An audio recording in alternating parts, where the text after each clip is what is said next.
नमस्कार। विज्ञान, प्रौद्योगिकी, आविष्कार और नवाचार से जुड़े देश के पसंदीदा कार्यक्रम ज्ञान विज्ञान में आपका स्वागत है। नए अंक के साथ मैं राकेश अंधानिया एक बार फिर से हाजिर हूं। आज के अंक में हम बात करेंगे पेस्ट कंट्रोल के नए तरीके की और बताएंगे कैसे मशरूम सक्षम है कोविड जैसे वायरस से लड़ने में। लेकिन सबसे पहले हमारे चैनल न्यूज़ इन साइंस को सब्सक्राइब जरूर कर लें ताकि आप विज्ञान से जुड़ी किसी भी खबर से बेखबर ना रहें। आज के अंक को विस्तार से जानने से पहले आइए नजर डालते हैं आज की सुर्खियों पर। पेस्ट मैनेजमेंट की नई तकनीक विकसित, आइसर कोलकाता के शोधकर्ताओं द्वारा प्राकृतिक सुरक्षा प्रणाली के आधार पर विकसित। अब मशरूम होगा कोविड जैसे वायरस में लड़ने में सक्षम, IASST के शोधकर्ताओं द्वारा किया गया अध्ययन। देश दुनिया में विज्ञान जगत की ताजा खबरों को जानने के लिए देखिए ज्ञान विज्ञान का स्पेशल सेगमेंट साइंस एक्सप्रेस। और इस हफ्ते इतिहास में कौन सा दिन क्यों है महत्वपूर्ण, देखिए हिस्ट्री ऑफ साइंस में।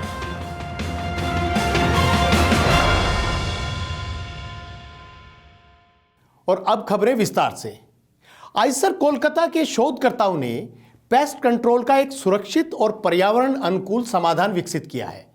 भारतीय शोधकर्ताओं की यह उपलब्धि कृषि क्षेत्र में उत्पादन बढ़ाने के साथ साथ मानव स्वास्थ्य के लिए लाभकारी सिद्ध होगी।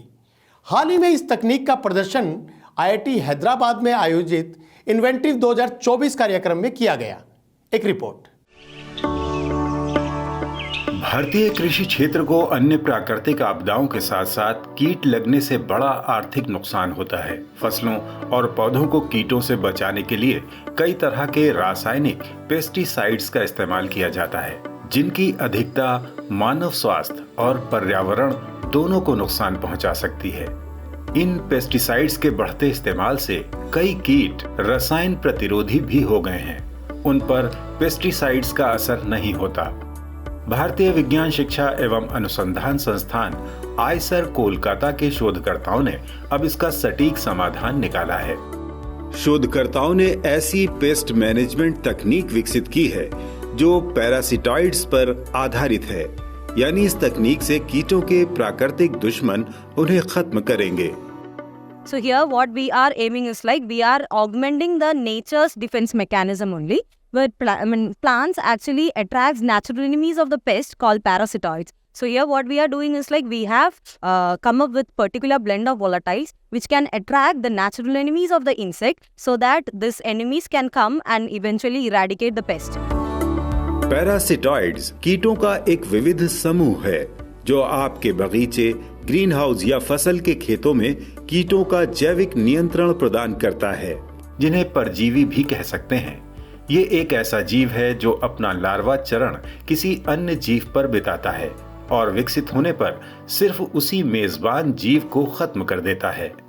वैज्ञानिकों ने इसी प्रकृति को ध्यान में रखकर वाष्पशील पदार्थों से विशेष मिश्रण तैयार किए हैं जो कीटों के प्राकृतिक दुश्मनों को पौधे की ओर आकर्षित करेंगे। यह तकनीक जहां रसायनों के इस्तेमाल को कम कर देगी, वहीं कीट बीमारियों को पर्यावरण अनुकूल तरीके से खत्म कर कृषि क्षेत्र को बड़े आर्थिक नुकसान से भी बचाएगी।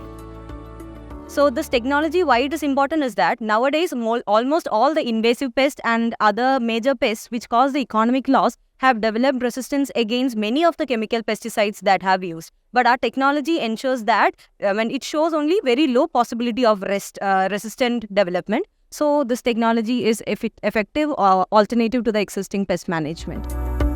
आइसर कोलकाता ने इस तकनीक के लिए पेटेंट दायर कर दिया है। इस शोध को पूरा करने के लिए जैव प्रौद्योगिकी विभाग के बायरैक से अनुदान भी दिया गया है, जिससे एक स्टार्टअप विकसित किया जा रहा है। बहुत जल्द ये तकनीक भारतीय कृषि क्षेत्र में कारगर साबित होगी।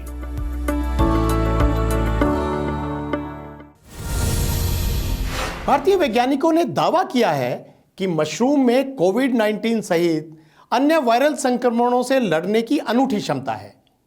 Institute of advance studies in science and technology के शोधकर्ताओं द्वारा किया गया यह अध्ययन हाल ही में जर्नल ऑफ फंगी में प्रकाशित किया गया।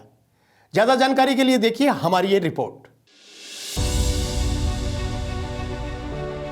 कोविड महामारी ने इंसानों के इम्यून सिस्टम को मजबूत रखने की जरूरत पर सबका ध्यान आकर्षित किया।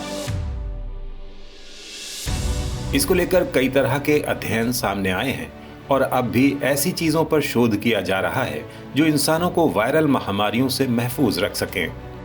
इसी कड़ी में भारत सरकार के विज्ञान एवं प्रौद्योगिकी विभाग के स्वायत्त संस्थान institute of advance study in science and technology ने उम्मीद की एक नई किरण जगाई है। संस्थान के शोधकर्ताओं द्वारा किए गए एक अध्ययन में सामने आया है कि मशरूम के बायोएक्टिव तत्वों में कोविड-19 सहित अन्य वायरल संक्रमणों से मुकाबला करने की क्षमता है। इस अध्ययन के नतीजे हाल ही में जर्नल ऑफ फंगी में प्रकाशित किए गए हैं। कोविड-19 जैसे नए वायरल संक्रमण से इंसानी शरीर की प्रतिरक्षा प्रणाली शुरू में लड़ नहीं पाती और ये वायरस घातक हो जाते हैं। शोधकर्ताओं ने पाया कि मशरूम में एंटीऑक्सीडेंट का स्तर काफी ज्यादा है। इनमें बायोएक्टिव पॉलीसैकेराइड्स और इम्यूनोमॉड्यूलेटिंग यौगिक होते हैं जो प्रतिरक्षा प्रणाली की मदद करने के साथ साथ वायरस, बैक्टीरिया और फंगस से होने वाले संक्रमण से लड़ सकते हैं। मशरूम में प्राकृतिक रूप से मौजूद ये तत्व हमारे शरीर में होने वाले संक्रमण के साथ साथ वायरस, सूजन और रक्त के थक्के को जमने से रोकने में मददगार साबित हो सकते हैं। मशरूम को आमतौर पर आहार के रूप में लोगों द्वारा पसंद किया जाता है और कई तरह के मशरूम देश के उत्तर पूर्वी क्षेत्र से लेकर आसानी से लगभग सभी जगह उपलब्ध हैं। इसके औषधीय गुणों पर किया गया यह अध्ययन काफी कारगर साबित हो सकता है। जानकारी के मुताबिक वैज्ञानिक मशरूम से बनी कुछ दवाओं का लोगों पर भी परीक्षण कर रहे हैं, जिनके कोविड-19 के खिलाफ भी आशाजनक परिणाम सामने आए हैं। और अब नजर डालते हैं विज्ञान जगत की कुछ और ताजा गतिविधियों पर हमारे सेगमेंट साइंस एक्सप्रेस में। इंफ्रारेड एस्ट्रोनॉमी के लिए सेवानिवृत्त स्ट्रेटोस्फेरिक ऑब्जर्वेटरी के डेटा का उपयोग करते हुए नासा और जर्मन अंतरिक्ष एजेंसी की एक संयुक्त परियोजना साउथ वेस्ट रिसर्च इंस्टीट्यूट के वैज्ञानिकों ने पहली बार एक क्षुद्र ग्रह की सतह पर पानी के अणुओं की खोज की है। वैज्ञानिकों ने उनमें से 2 पर आणविक पानी के संकेतक मध्य अवरक्त वर्णक्रमीय हस्ताक्षरों को अलग करने के लिए फोरकास्ट उपकरण का उपयोग करके 4 सिलिकेट समृद्ध क्षुद्र ग्रहों को देखा। द प्लेनेटरी साइंस जर्नल में प्रकाशित एक पेपर के प्रमुख लेखक डॉक्टर अनीसिया अरेडेंडो ने कहा, क्षुद्र ग्रह ग्रहों के निर्माण की प्रक्रिया से बचे हुए हिस्से हैं, इसलिए इनकी संरचना इस बात पर निर्भर करती है कि वे सौर निहारिका में कहाँ बने हैं। विशेष रुचि क्षुद्र ग्रहों पर पानी का वितरण है, क्योंकि ये इस बात पर प्रकाश डाल सकता है कि पृथ्वी पर पानी कैसे पहुँचा।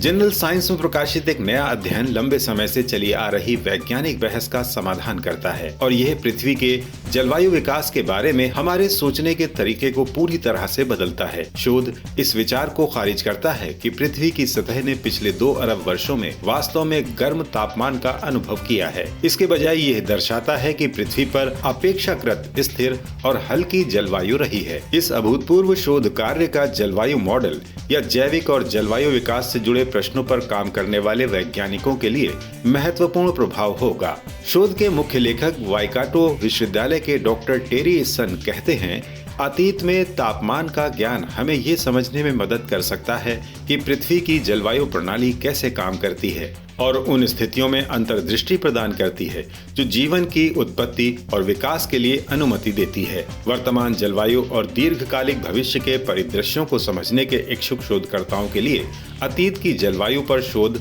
महत्वपूर्ण है। इस शोध कार्य के लिए उन्होंने shell, iron oxide, carbonate, silica और फॉस्फेट सहित विभिन्न प्रकार की चट्टानों से प्राप्त 5 अद्वितीय डेटा रिकॉर्ड का उपयोग किया। डॉक्टर इसन ने निष्कर्ष निकाला, परिणाम हमें हमारी समझ को गहरा करने के लिए प्रेरणा प्रदान करते हैं कि जीवन पृथ्वी के जलवायु पर कैसे प्रतिक्रिया करता है और उसे कैसे आकार देता है।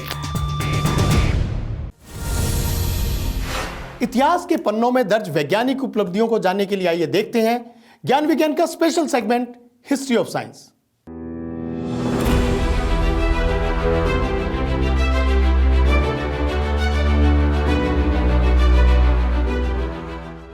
इक्कीस फरवरी 1894 को भारतीय रसायनज्ञ, शैक्षणिक और वैज्ञानिक प्रशासक सर शांति स्वरूप भटनागर का जन्म भेड़ा गांव में हुआ था।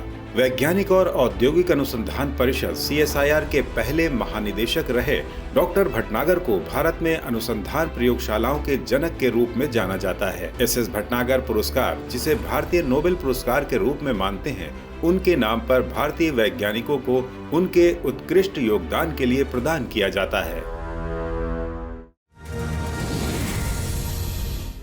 23 फरवरी 1997 को एडिनबर्ग में वैज्ञानिकों द्वारा जानवर का पहला क्लोन डॉली भेड़ बनाया गया था। यह विकास जैविक अनुसंधान में एक मील का पत्थर था और विज्ञान के लिए एक जीत थी, जिससे उम्र बढ़ने, आनुवंशिकी और दवाओं पर काम में काफी सफलता हासिल हुई। साथ साथ क्लोनिंग ने ऐसी आशंकाएं भी पैदा की जो चिंता और नैतिक मुद्दों का कारण बन सकती है। 24 फरवरी 1582 को पोप ग्रेगरी 13 द्वारा ग्रेगोरियन कैलेंडर की स्थापना की गई और बहुत से कैथोलिकों ने इसे तुरंत अपना लिया। इस सुधार ने लीप वर्ष की जूलियन या पुरानी शैली प्रणाली को बदल दिया और अक्टूबर से 10 दिन हटाकर ईस्टर मनाने के समय को समायोजित किया। ग्रेगोरियन कैलेंडर अपनाने वाले कई देशों ने 1 जनवरी को नए साल की शुरुआत के रूप में मान्यता भी दी। 27 फरवरी 1932 को ब्रिटिश भौतिक विज्ञानी जेम्स चैडविक ने न्यूट्रॉन की खोज की थी। ये विज्ञान के इतिहास में एक अभूतपूर्व क्षण था। न्यूट्रॉन की खोज वास्तव में एक महत्वपूर्ण खोज थी, क्योंकि इससे हमें ये समझने में मदद मिली कि परमाणु कैसे काम करते हैं। इससे पता चला कि परमाणु और भी छोटे कणों से बने होते हैं, प्रोटॉन, न्यूट्रॉन और इलेक्ट्रॉन। 1935 में चैडविक को इस खोज के लिए भौतिकी के नोबेल पुरस्कार से सम्मानित किया गया था। तो आज के अंक में बस इतना ही। उम्मीद है आपको हमारा ये कार्यक्रम पसंद आया होगा। अगर आपको ये कार्यक्रम अच्छा लगा तो आप इसे लाइक करें और अपने दोस्तों के बीच शेयर जरूर करें। अगर आप चाहते हैं कि ऐसी जानकारी आपको लगातार मिलती रहे तो हमारे चैनल को सब्सक्राइब जरूर कर लें। विज्ञान, प्रौद्योगिकी, नवाचार और आविष्कार की ताजा जानकारियों के साथ अगले हफ्ते आपसे फिर होगी मुलाकात। तो बने रहिए हमारे साथ वैज्ञानिक सोच के साथ। नमस्कार।